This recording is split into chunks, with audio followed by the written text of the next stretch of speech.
रूस के राष्ट्रपति पुतिन ने अमेरिका पर बड़ा हमला बोला है। पुतिन ने पश्चिमी एशिया की समस्या की जड़ अमेरिका को बता दिया। पुतिन ने कहा कि पश्चिमी एशिया में अराजकता के लिए अमेरिका जिम्मेदार है। उन्होंने ये भी कहा कि निर्दोष लोगों की मौत को सही नहीं ठहराया जा सकता। इस युद्ध का समाधान फिलिस्तीनी का निर्माण है।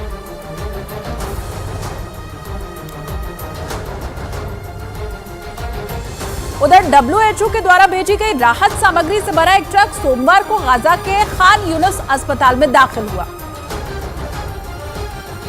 जिसे देखकर वहां मौजूद लोगों ने थोड़ी राहत की सांस ली। हालांकि लोगों ने बताया कि ये रसद जरूरत के मुकाबले बहुत कम है, लेकिन फिलहाल गाजा के लोगों के लिए ये किसी बड़ी राहत से कम नहीं है, क्योंकि इजरायल के हमले में गाजा पूरी तरह बर्बाद हो चुका है। वहाँ लोगों के सामने खाने का संकट भी मंडराने लगा है। कई जगहों पर ईंधन खत्म होने के चलते बिजली की सप्लाई भी बंद हो चुकी है। इजरायल ने दावा किया कि उसने वेस्ट बैंक में की गई एयर स्ट्राइक में इजरायल की सेना के खिलाफ काम करने वाली जेनिन ब्रिगेड के प्रमुख को मार गिराया। ये ब्रिगेड जेनिन शरणार्थी कैंप में रहकर ही इजरायल के सैनिकों को निशाना बनाती है और आरोप है कि इसके लिए जेनिन ब्रिगेड का मुखिया शरणार्थी कैंप में रहने वाले फिलिस्तीन के लोगों का ही इस्तेमाल करता था। इजरायल के खिलाफ जेनिन ब्रिगेड को गाजा में बैठे चरमपंथी संगठन पैलेस्टीनियन इस्लामिक जिहाद ने खड़ा किया था, ताकि वो इजरायल के कब्जे वाले वेस्ट बैंक में भी इजरायल की सेना पर बड़े हमलों को अंजाम दे सके। इजरायल के मुताबिक इसी जेनिन ब्रिगेड के मुखिया पर उसकी कई दिनों से नजर थी और जैसे ही इसका पता इजरायल को लगा, उसकी सेना तुरंत एक्शन में आ गई, जिसके बाद इजरायल की वायुसेना ने एयर स्ट्राइक कर जेनिन ब्रिगेड के प्रमुख को मार गिराया। जेनिन कैंप इजरायल के कब्जे वाले वेस्ट बैंक के उत्तर में है,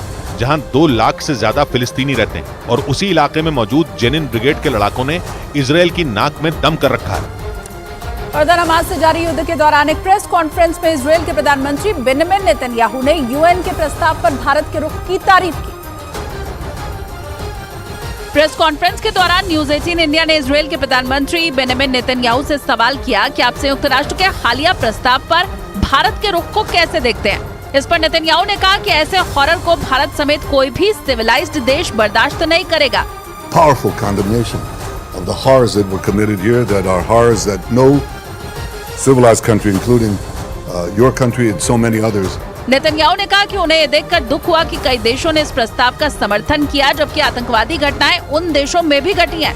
इसलिए उन देशों को भी प्रस्ताव की कड़ी निंदा करनी चाहिए। बड़ी बात है कि भारत ने भी प्रस्ताव का समर्थन न करने के पीछे सबसे बड़ी वजह आतंकवाद को ही बताया था।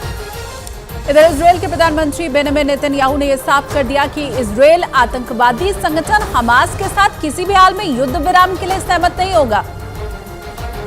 बेंजामिन नेतन्याहू ने कहा कि इजरायल लड़ेगा और इस युद्ध में जीतेगा। नेतन्याहू ने कहा कि हमास ने 33 बच्चों सहित 200 से ज्यादा लोगों को बंधक बना रखा है। हमास फिलिस्तीनियों का इस्तेमाल कर रहा है। नेतन्याहू ने कहा कि इजरायल हमास के साथ युद्ध विराम के लिए सहमत नहीं होगा। ये युद्ध का समय है और इजरायल आतंकी ताकतों के खिलाफ खड़ा रहेगा। मतलब इजरायल ने यह साफ कर दिया है कि वो हमास का खात्मा किए बिना नहीं रुकेगा।